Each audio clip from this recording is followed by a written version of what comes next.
My dear student, आज की class में आप सभी को तहे दिल से स्वागत करता हूं।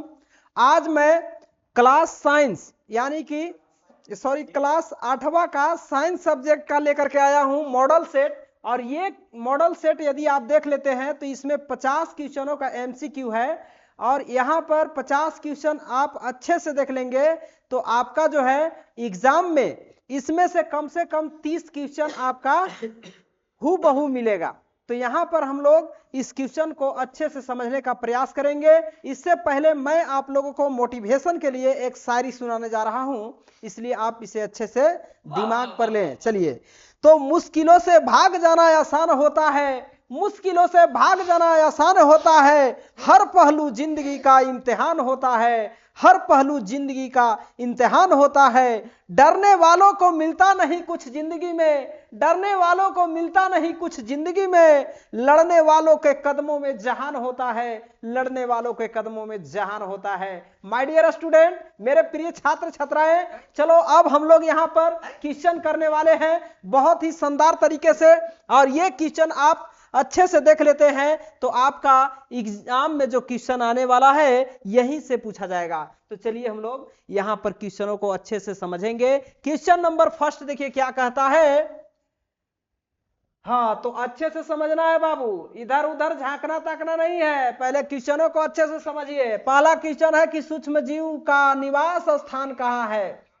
बताइए, सूक्ष्म जीव जो है अत्यंत छोटा जीव है जिसे हम अपनी नंगी आंखों से नहीं देख सकते हैं, बल्कि इसे देखने के लिए सूक्ष्मदर्शी का उपयोग किया जाता है। तो यहां पर ये कहां पाए जाते हैं, तो वायु में भी पाए जाते हैं, पानी में भी पाए जाते हैं, जीवित प्राणियों में यानी कि जीवित वस्तुओं में भी पाया जाता है, उपयुक्त सभी, यानी कि option number D as the right answer आपका होगा। ऑप्शन डी क्या हो जाएगा, राइट हो जाएगा। यानी कि पानी में भी सूक्ष्म जीव पाया जाता है, वायु में भी पाया जाता है, जीवित वस्तु में भी पाया जाता है, गर्म हवा में, ठंडी हवा में, हर जगह जो है दलदली क्षेत्र में, मिट्टी में, हर जगह मतलब पाया जाता है। अगला क्वेश्चन हम लोग देखेंगे, निम्नलिखित में कौन सा रोग मच्छर काटने से फैलता है या मच्छर से फैलता है। तो आपको पता है माय डियर स्टूडेंट, देखो यहां पर इसको कैसे हम लोग करेंगे। देखिए, निम्नलिखित में कौन सा रोग मच्छर से फैलता है, तो आपको पता है कि मलेरिया से मच्छर से मलेरिया फैलता है। ये आपका पोलियो नहीं होगा, हैजा नहीं होगा, रिंग वर्म नहीं होगा, malaria is the right answer, option number D. तो अगला क्वेश्चन आप देखोगे यहां पर क्या कहता है। देखो यहां, बायोडीजल के निर्माण में निम्न में कौन सा जीव सहायक है। बायोडीजल जो है इसका निर्माण में कौन सा सूक्ष्मजीव सहायक है। प्रोक्टोजोआ है नहीं, जीवाणु है नहीं, कवक है नहीं। यहां पर right answer option number C as the right हो जाएगा। तो अगला क्वेश्चन आप देखोगे यहां पर माय डियर स्टूडेंट, देख रहे हो यह क्वेश्चन आपका क्या कहता है। देखिए क्वेश्चन है कि निम्न में से सबसे बड़ी कोशिका कौन है। तो ये क्वेश्चन को आप पढ़े होंगे तो आप लोगों को पता होगा कि कोशिका जो है उसका सबसे बड़ी कोशिका कौन सा होता है। कोशिकाओं में सबसे बड़ी कोशिका अमीबा नहीं, अमीबा एक कोशिकीय जीव है लेकिन ये बड़ी कोशिका नहीं है। सबसे बड़ी कोशिका आपका शुतुरमुर्ग का अंडा हो जाएगा, ऑप्शन नंबर बी। यदि सबसे छोटी कोशिका पूछता तो ये आपका ऑप्शन नंबर सी हो जाता, माइकोप्लाज्मा। ठीक है, चलिए अगला क्वेश्चन आप देखोगे यहां पर क्वेश्चन नंबर 5 स्क्रीन पे दिखाई दे रहा होगा। चलिए इसको कैसे सॉल्व करेंगे।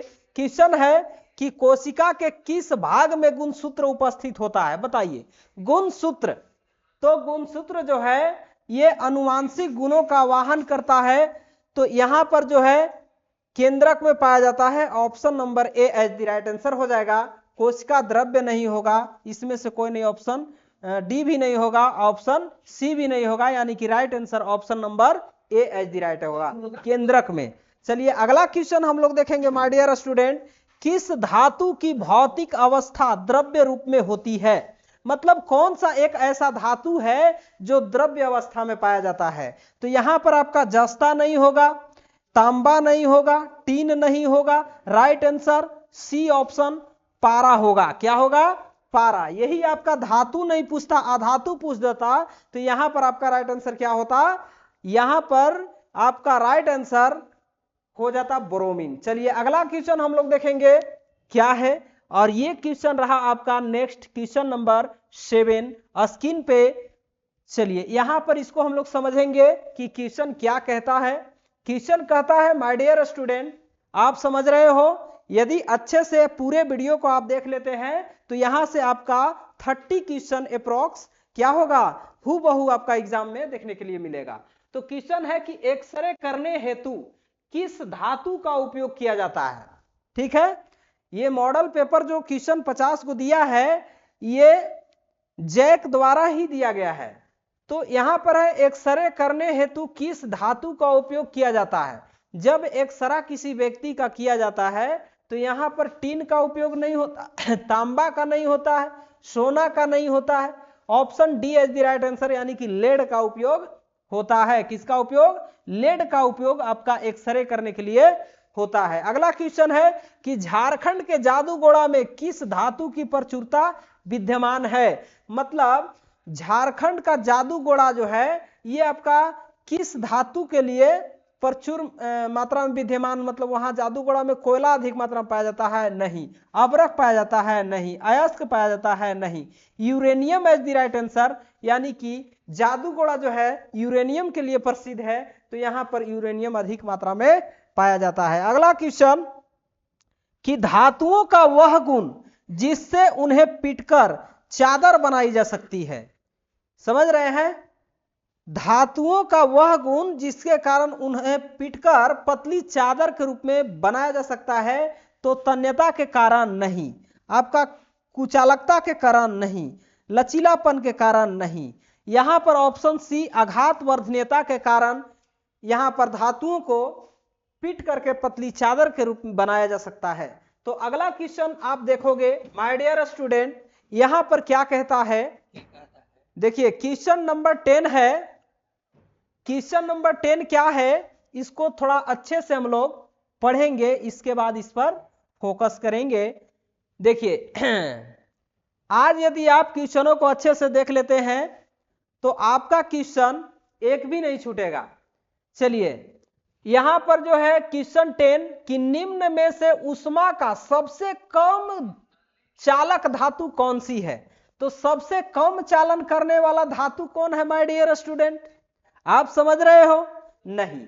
तो चलिए मैं बताता हूं, यहां पर एल्युमिनियम जो है से सबसे कम चालक धातु नहीं है, चांदी भी नहीं है, सोना भी नहीं है, आपका पारा जो है सबसे कम चालक धातु है, यानी कि option number B as the right answer होगा पारा। ठीक है, अगला क्वेश्चन कि निम्नलिखित में कौन सा घोल विद्युत का कुचालक है। ठीक है, नींबू का रस विद्युत का कुचालक है, नहीं, ये आपका सुचालक है।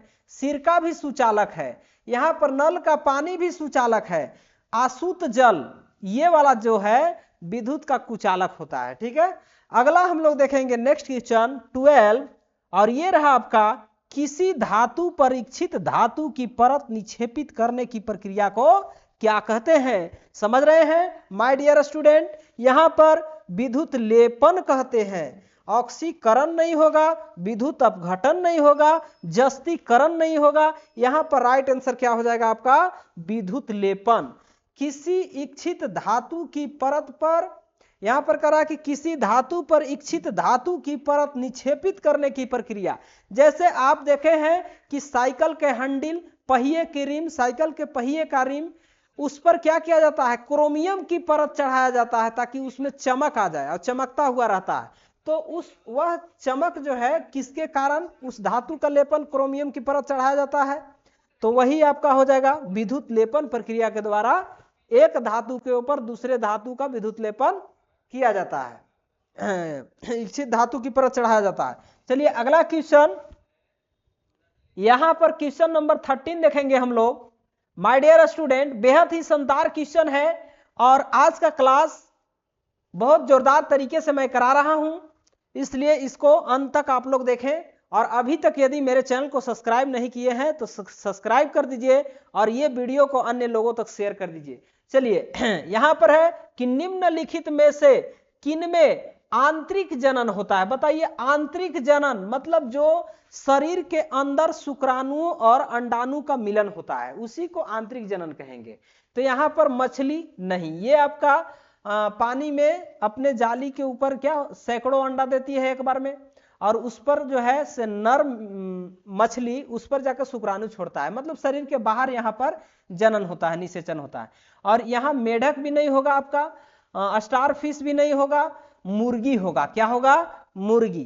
तो आंतरिक जनन करने वाला मुर्गी जो है, क्योंकि मुर्गी को क्या होता है कि उसको मुर्गा, नर मुर्गा जो है उसको क्या करता है, शुक्राणु उसके शरीर के अंदर छोड़ता है, तब जाकर के वहां पर निषेचन होता है और उसके परिणाम स्वरूप जनन होता है। तो अगला क्वेश्चन है माय डियर स्टूडेंट कि हाइड्रा में जनन की विधि क्या है। यहां पर अच्छे से समझिएगा, हाइड्रा जो है ये भी एक जीव है और इसमें जनन की विधि क्या है? बहुविभाजन नहीं, मुकुलन, मुकुलन एज द राइट आंसर होगा। यहां पर खंडन नहीं होगा, द्विविभाजन नहीं होगा, मुकुलन एज द राइट आंसर। यानी कि हाइड्रा जो होता है से इस तरह का एक जीव होता है और यहां पर जो है से इस तरह से आपका मुकुलन मतलब यहां मुंह खुल जाता है और इस तरह से एक नए जीव का निर्माण होता है। ये फिर अगला बार में क्या होगा, अलग हो जाएगा और इस तरह से इसी को हम लोग क्या बोलते हैं, हाइड्रा बोलते हैं। तो अगला हम लोग देखेंगे नेक्स्ट क्वेश्चन कि पृथ्वी की सतह से ऊंचाई के बढ़ने के साथ साथ वायुमंडलीय दबाव, बताइए। क्वेश्चन अच्छे से समझिएगा, पृथ्वी की सतह से मतलब पृथ्वी ये है और पृथ्वी की सतह से जैसे जैसे आप ऊपर बढ़ोगे तो यहां पर क्या होगा कि बढ़ने के साथ साथ वायुमंडलीय दबाव, बताइए घटता है कि बढ़ता है कि दोनों होता है कि निम्न में से कोई नहीं होगा, बताइए। तो जब आप पृथ्वी के ऊंचाई से, पृथ्वी से ऊंचा जैसे जैसे उठते जाएंगे तो वहां पर क्या होगा कि वायु दबाव आपका घटता जाएगा, यानी कि यहां पर option number A as the right answer होगा। ठीक है, चलिए अगला क्वेश्चन हम लोग देखेंगे। नेक्स्ट क्वेश्चन ये रहा आपका बोर्ड पे। क्वेश्चन कहता है माय डियर स्टूडेंट कि दाब का मात्रक क्या है। समझिएगा, दाब का मात्रक यहां पर ऑप्शन दिया है पास्कल, न्यूटन प्रति वर्ग मीटर, इसके बाद दिया है दोनों, इसके बाद इसमें से कोई नहीं। तो यहां पर दाब का मात्रक जो है पास्कल भी आपका होता है और न्यूटन प्रति वर्ग मीटर भी होता है, यानी कि यहां पर option C as the right answer दोनों हो जाएगा। चलिए अगला क्वेश्चन हम लोग देखेंगे। बेहद शानदार तरीका का ये क्वेश्चन है और इसी तरह का क्वेश्चन आप लोगों को एग्जाम में आना ही आना है, तो इसको हम लोग देखना नहीं भूलेंगे। चलिए क्वेश्चन क्या है? क्वेश्चन है माय डियर स्टूडेंट कि निम्न बलों में कौन सा संपर्कित बल है। समझिएगा, चलिए निम्न बलों में कौन सा संपर्कित बल है? संपर्कित बल, देखिए संपर्कित बल जो है कौन सा है? गुरुत्व बल है तो नहीं, क्योंकि गुरुत्व बल जो है से पृथ्वी में पाया जाता है और ये कुछ दूर से ही किसी वस्तु को अपनी ओर आकर्षित करती है एक बल लगा करके, तो यहां पर कुछ दूर से संपर्क नहीं हो रहा है। चुंबकीय बल ये भी लोहे के पिनों को कुछ दूर से ही खींच लेता है, तो संपर्क बिना हुए ये बल लग रहा है, ये भी संपर्कित नहीं है। स्थिर वैद्युत बल ये भी आपका नहीं होगा।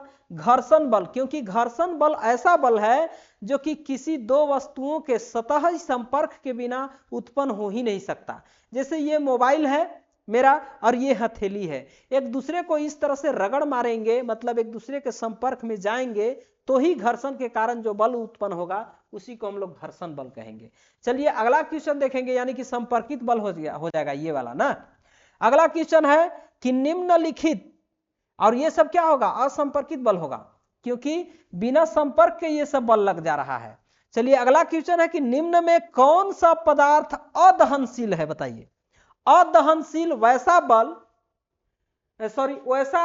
पदार्थ जिसको दहन नहीं किया जा सकता है, मतलब जलाया नहीं जा सकता है। लकड़ी दहनशील हो जाएगा, यहां पर पेट्रोल दहनशील हो जाएगा, कोयला दहनशील मतलब ये भी जलता है, पत्थर नहीं जलता है मतलब अदहनशील हो गया। ठीक है, अगला क्वेश्चन है कि किसी पदार्थ के दहन का पोषक पदार्थ है। किसी पदार्थ के दहन का पोषक पदार्थ बताइए। कार्बन है? नहीं। जल है? नहीं। कार्बन मोनोऑक्साइड है? नहीं। यहां पर ऑप्शन सी आप देख रहे हैं ऑक्सीजन। ऑक्सीजन के बिना किसी भी वस्तु को हम दहन नहीं कर सकते हैं।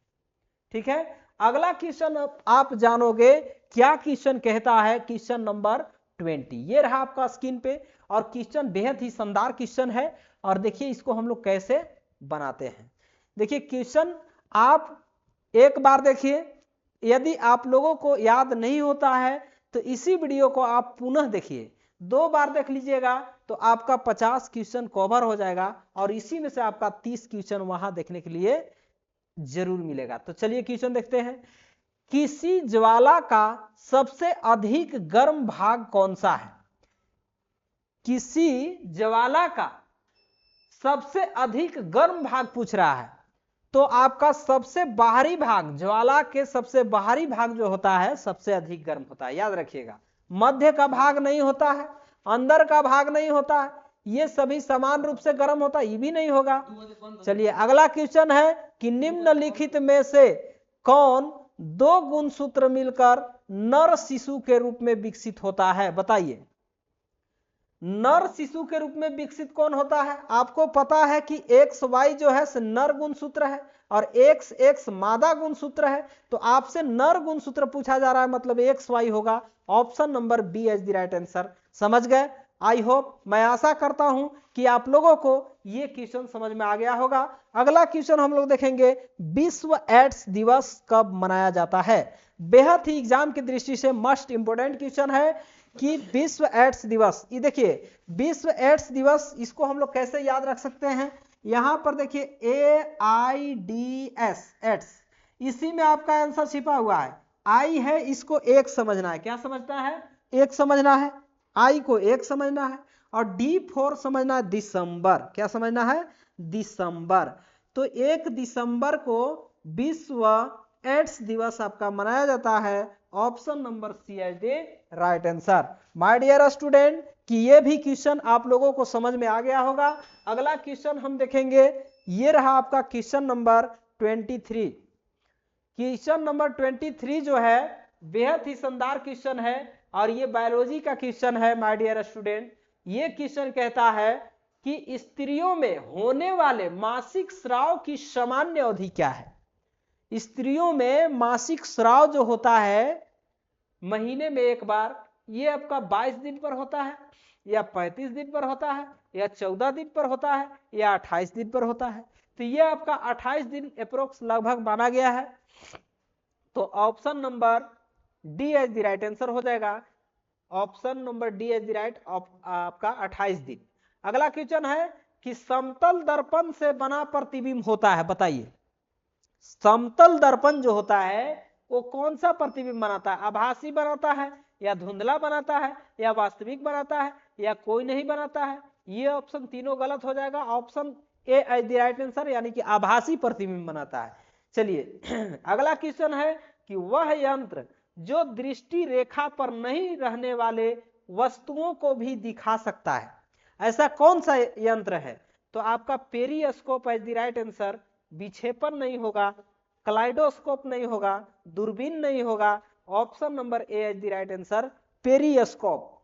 पेरिस्कोप एक ऐसा यंत्र है जो दृष्टि रेखा पर नहीं रहने वाले वस्तु को भी दिखा देता है। तो चलिए अगला क्वेश्चन हम लोग देखेंगे, ये रहा आपका क्वेश्चन नंबर 26।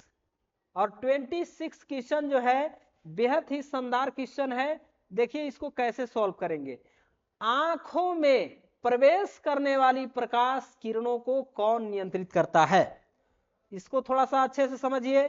आंख में प्रवेश करने वाले जो प्रकाश की किरण होता है उसको नियंत्रित कौन करता है? तो ये आप देख रहे हैं, ये पुतली जो है छोटा बड़ा होते रहता है। जब कम प्रकाश में आप जाएंगे तो पुतली का आकार बड़ा हो जाएगा, और जब अधिक प्रकाश में आप जाओगे तो वहां पर पुतली का आकार बड़ा हो जाए, सॉरी छोटा हो जाएगा। तो आपका answer option number A is the right answer हो जाएगा। अगला क्वेश्चन देखोगे तो क्वेश्चन नंबर 27, वर्षा ऋतु में बोई जाने वाली एवं अक्टूबर से दिसंबर तक फसल की कटाई की जा सकने वाली फसल क्या कहलाती है? तो आपको पता है कि वर्षा ऋतु में कौन सा फसल उगाया जाता है? खरीफ फसल, जैसे में धान गेहूं, सॉरी धान मक्का। इसके बाद यहां पर क्वेश्चन है 28, स्वपोषी का उदाहरण है। बताइए, स्वपोषी मतलब वैसा जीव जो अपना भोजन स्वयं बनाता हो। तो गाय नहीं होगा, तिलचट्टा नहीं होगा, बकरी नहीं होगा, यहाँ पर अमरूद का पेड़ जो होगा आपका राइट आंसर होगा, अमरूद का पौधा या पेड़। चलिए अगला क्वेश्चन ये रहा आपका नेक्स्ट क्वेश्चन 29। तो 29 क्वेश्चन है माय डियर स्टूडेंट, बेहद ही इंपॉर्टेंट क्वेश्चन है एग्जाम की दृष्टि से। देखिए कह रहा है कि हार्वेस्टर मशीन द्वारा फसल की डॉटेड डॉटेड की जाती है। हार्वेस्टर मशीन जो है इसके अंतर्गत क्या किया जाता है? तो हार्वेस्टर मशीन के अंतर्गत आपका जुताई नहीं किया जाता है, भंडारण नहीं, ढुलाई नहीं, कटाई is the right answer, option number C. यानी कि हार्वेस्टर मशीन के द्वारा फसल की कटाई की जाती है। समझ गए? अगला क्वेश्चन 30 है कि बड़े शहरों में रात्रि में चांद, तारे, ग्रह, उपग्रह क्यों नहीं दिखाई देते हैं? बताइए, रात्रि के समय में चांद, तारे, ग्रह, उपग्रह क्यों नहीं दिखाई देते हैं? ऑप्शन दिया है कि उन्हें कोई देखता ही नहीं है, तो ये तो ऑप्शन होगा नहीं। बड़े शहरों में विद्युत सज्जा में छिप जाते हैं, ये भी नहीं होगा। धूल धुएं से भरे आसमान में कहीं खो जाते हैं, बात सही है, यही आपका option C as the right answer होगा। क्योंकि धूल और धुएं ये आसमान में बहुत ज्यादा मात्रा में शहर में हो जाता है जब वहां गाड़ी छकड़ा चलता है, प्रदूषित होता है, प्रदूषण फैलता है, तो इसके कारण। तो यहाँ पर धूल धुआं के कारण हम लोगों को आकाश में तारे, ग्रह, उपग्रह ये सब नहीं दिखाई देते हैं। चलिए अगला क्वेश्चन हम लोग देखेंगे, नेक्स्ट क्वेश्चन। और नेक्स्ट क्वेश्चन आपका ये रहा स्क्रीन पे, क्वेश्चन नंबर आपका 31। तो 31 क्वेश्चन क्या कहता है? देखिए क्वेश्चन है 31 कि सबसे दूर का ग्रह कौन है? बताइए, सबसे दूर का ग्रह कौन सा है? तो सबसे दूर का ग्रह आपका नेपच्यून हो जाएगा, यानी कि option A as the right answer. शुक्र नहीं होगा, शनि नहीं होगा, option number A as the right answer. अगला क्वेश्चन है कि खगोलीय पिंडों की दूरी को किस इकाई में मापा जाता है? बताइए, प्रकाश वर्ष, किलोमीटर, मीटर, सेंटीमीटर, ये सब तीनों नहीं होगा, आपका ऑप्शन ए प्रकाश वर्ष की मदद से खगोलीय पिंडों की दूरी को मापा जाता है। चलिए अगला क्वेश्चन हम लोग देखेंगे माय डियर स्टूडेंट। और अगला क्वेश्चन क्या है? ये है कि किस घर्षण की अपेक्षा सर्पी घर्षण कम होता है? बताइए, किस घर्षण की अपेक्षा सर्पी घर्षण कम होता है? तो यहाँ पर ऑप्शन है स्थैतिक घर्षण, लोटनिक घर्षण, दोनों में से कोई नहीं, या दोनों। तो यहाँ पर जो है से सर्पी घर्षण आपका लोटनी घर्षण से ज्यादा होता है, लेकिन आपका स्थैतिक घर्षण से कम, यानी कि option A as the right answer होगा। स्थैतिक घर्षण से सर्पी घर्षण कम होता है। अगला क्वेश्चन देखेंगे 34। तो 34 क्वेश्चन क्या कहता है? माय डियर स्टूडेंट, आप समझोगे, यहां पर आपको एग्जाम में यही क्वेश्चन आएगा। चलिए, तरल, तरल मतलब हवा प्रति जल में गति करने वाली वस्तु को उचित आकार देकर घर्षण बल डॉटेड डॉटेड किया जा सकता है। बताइए, तरल मतलब जल वगैरह में तैरने वाले जो वस्तु होता है, गति करने वाले जो वस्तु होता है, उसका आकार किस आकार दे करके और क्या किया जा सकता है? उसका घर्षण बल को कम किया जा सकता है या अधिक किया जा सकता है। तो यहाँ पर आपका राइट आंसर हो जाएगा कि घर्षण कम किया जा सकता है। कह रहा था कि तरल में गति करने वाली वस्तु को उचित आकार देकर घर्षण बल कम किया जा सकता है। चलिए अगला क्वेश्चन देखेंगे। अगला क्वेश्चन ये रहा आपका स्क्रीन पे, क्वेश्चन नंबर 35। और ये क्वेश्चन, यहां पर क्वेश्चन क्या कहता है? देखिए क्वेश्चन जो है ये कह रहा है कि किस आकृति की वस्तु पर तरल घर्षण कम हो जाता है? तो यहां पर आपका आयताकार होगा? नहीं। वर्गाकार? नहीं। वृत्ताकार? नहीं। यानी कि ऑप्शन सी नौकाकार आकृति जो होगा उसमें तरल घर्षण आपका क्या हो जाएगा? कम हो जाएगा। चलिए अगला क्वेश्चन है 36 कि प्रथम पूर्ण रूप से संश्लेषित रेशा किसे कहा जाता है? प्रथम पूर्ण रूप से संश्लेषित रेशा किसे कहा जाता है? तो आपका नायलॉन को कहा जाता है। ठीक है। और नायलॉन को सबसे पहले न्यूयॉर्क के बाजारों में, लंदन में बेचा गया था। चलिए अगला क्वेश्चन हम लोग देखेंगे, ये रहा आपका 37। निम्न में से किस धागे की मजबूती सबसे अधिक होती है? बताइए। कपास की धागा मजबूत होता है जी? नहीं होता है। ऊन का उतना नहीं होता है, रेशम का भी नहीं होगा जितना नायलॉन का होगा।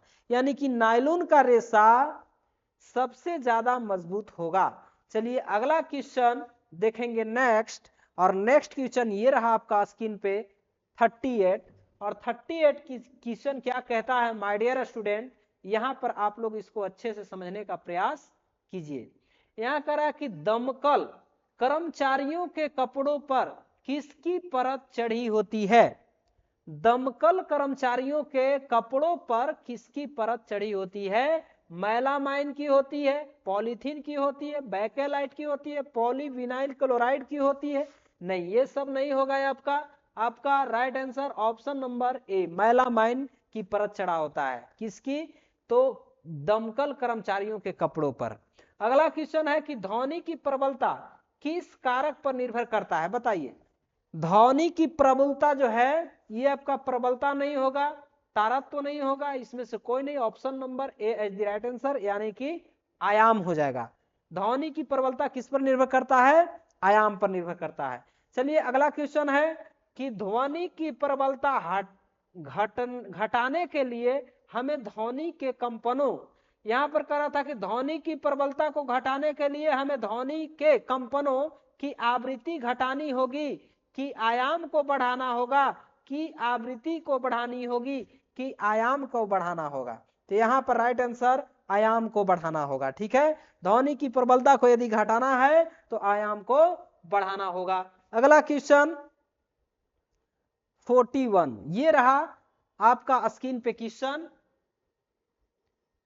और क्वेश्चन जो है, ये क्वेश्चन आपका प्राश्रव्य ध्वनि के कंपनियों का आवृत्ति होती है। प्राश्रव्य ध्वनि जो होता है उसका कंपन कितना बार, मतलब कितनी होती है, कंपन की आवृत्ति कितनी होती है? आवृत्ति का स्थायी मात्रक हर्ट्ज होता है। ठीक है, तो सब हर्ट्ज में दिया है, तो आवृत्ति पूछ रहा है। यानी कि प्राश्रव्य ध्वनि जब भी पूछेगा तो 20,000 हर्ट्ज से ऊपर आपका उसका क्या होता है? आपका आवृत्ति होता है प्राश्रव्य ध्वनि का ना। चलिए अगला क्वेश्चन है कि रिएक्टर पैमाने पर किस तीव्रता वाला भूकंप विनाशकारी माना जाता है? मतलब रिएक्टर पैमाना कितना माप दे रहा है, कितना तीव्रता दे रहा है कि वहां पर बहुत ज्यादा भूकंप जो है विनाश करने वाला है। तो यदि ऑप्शन नंबर डी आपका राइट आंसर होगा, 7 या उससे अधिक तीव्रता वाला भूकंप यदि आपका शहर या क्षेत्र में आता है तो वहां पर अधिक विनाशकारी भूकंप माना जाएगा। अगला क्वेश्चन है कि वायुमंडलीय विद्युत की खोज की थी। मतलब वायुमंडलीय विद्युत का खोज किसने किया था? बेंजामिन फ्रैंकलिन ने, या विलियम गिलबर्ट्स ने, या न्यूटन ने, या थेल्स ने? तो option number B is the right answer, Benjamin Franklin ने आपका वायुमंडलीय विद्युत का खोज किया था। अगला क्वेश्चन आप जानोगे, क्वेश्चन नंबर आपका 44, ये रहा स्क्रीन पे।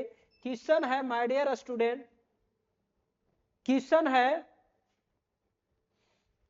कि ऊन से रगड़ी गई एबोनाइट की छड़, ऊन से किसी एबोनाइट की छड़, good morning all of you, sit down.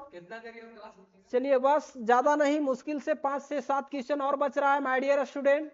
कहता है कि ऊन से रगड़ी गई एबोनाइट की छड़, यदि ऊन से एबोनाइट की छड़ को रगड़ा जाता है तो वहां पर क्या होता है? बताइए। ऊन से रगड़ी गई एबोनाइट की दूसरी छड़ को आकर्षित करती है? तो नहीं, ये आपका गलत हो जाएगा। ऊन के साथ घिसने वाली एक और एबोनाइट की रड पर कोई प्रभाव नहीं पड़ेगा, ये भी गलत हो जाएगा। आपका रेशम से रगड़ी हुई कांच की छड़ को आकर्षित करती है, ये भी नहीं होगा। ऑप्शन डी है कि रेशम से रगड़ी गई कांच की छड़ को प्रतिकर्षित करता है। तो यहां पर जो है प्रतिकर्षण होना मतलब अलग अलग हटना, तो ऑप्शन डी जो है आपका राइट आंसर हो जाएगा।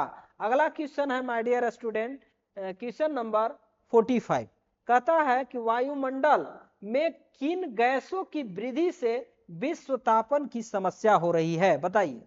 विश्व तापन की समस्या तभी होती है जब आपका कार्बन डाइऑक्साइड एवं मीथेन की मात्रा वायुमंडल में अधिक मात्रा हो जाता है। यानी कि कार्बन डाइऑक्साइड और मीथेन गैस की मात्रा वायुमंडल में बढ़ेगा तो विश्व उष्णन होगा या विश्व तापन कह सकते हैं। चलिए अगला क्वेश्चन देखेंगे। यहां पर क्वेश्चन नंबर 46 है कि पृथ्वी पर पाई जाने वाली विशाल विवर्तनिक प्लेटों की संख्या कितनी है? तो यहां पर पृथ्वी पर पाई जाने वाली विशाल विवर्तनिक प्लेटों की संख्या, यानी कि सबसे बड़ा बड़ा प्लेट कितना पाया जाता है? 6 ठो पाया जाता है। Option A as the right answer. ये नहीं होगा, ये नहीं होगा, ये भी नहीं होगा, ऑप्शन ए यानी कि 6 होगा। अगला है कि ताजमहल में लगे पत्थरों का क्षरण हो रहा है, इसका मुख्य कारण बताइए। तो ताजमहल जो है उसका पत्थरों का क्षरण होना यहां पर किसके कारण होता है? अम्ल वर्षा के कारण होता है। तो option A is the right answer. ये नहीं होगा, ये नहीं होगा, ये भी नहीं होगा। चलिए अगला क्वेश्चन है कि द्वितीयक प्रदूषक है, निम्न में द्वितीयक प्रदूषक क्या हो जाएगा आपका? कार्बन डाइऑक्साइड नहीं होगा, सल्फर डाइऑक्साइड ये भी नहीं होगा, नाइट्रोजन के ऑक्साइड ये भी नहीं होगा। यहाँ पर सल्फर एवं नाइट्रोजन के अम्ल, option D is the right answer. अगला क्वेश्चन आप देखोगे ये रहा आपका 59 क्वेश्चन, और 49 क्वेश्चन जो है ये क्वेश्चन आप अच्छे से देखिए। अब हम लोग समापन की ओर चलते हैं। यहां पर क्लास समाप्त होने वाला है। कह रहा है कि कुछ प्रजातियों का विलुप्त होने और गायब होने का कारण क्या है? बताइए।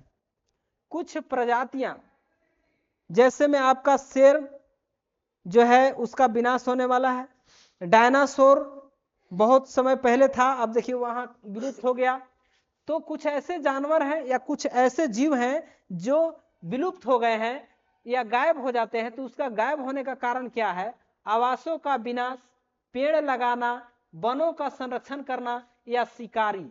तो यहाँ पर 4 ऑप्शन आपको दिया गया है। आपका राइट आंसर यहाँ पर आवासों का विनाश हो रहा है इसलिए हो सकता है कि विलुप्त हो जाए, शिकार कर रहे हैं लोग इसलिए, पेड़ लगाने और वनों का संरक्षण करने से आपका विलुप्त नहीं होगा। यानी कि ऑप्शन नंबर ए और 1 और 4, ऑप्शन नंबर 1 और 4 ऑप्शन डी में आपको देखने के लिए मिल रहा है। अगला क्वेश्चन है माय डियर स्टूडेंट कि पेट्रोलियम का कौन सा उत्पाद सड़क निर्माण हेतु उपयोग में लाया जाता है? तो पेट्रोलियम का बिटुमिन एक ऐसा उत्पाद है जिसको सड़क निर्माण में उपयोग में लाया जाता है।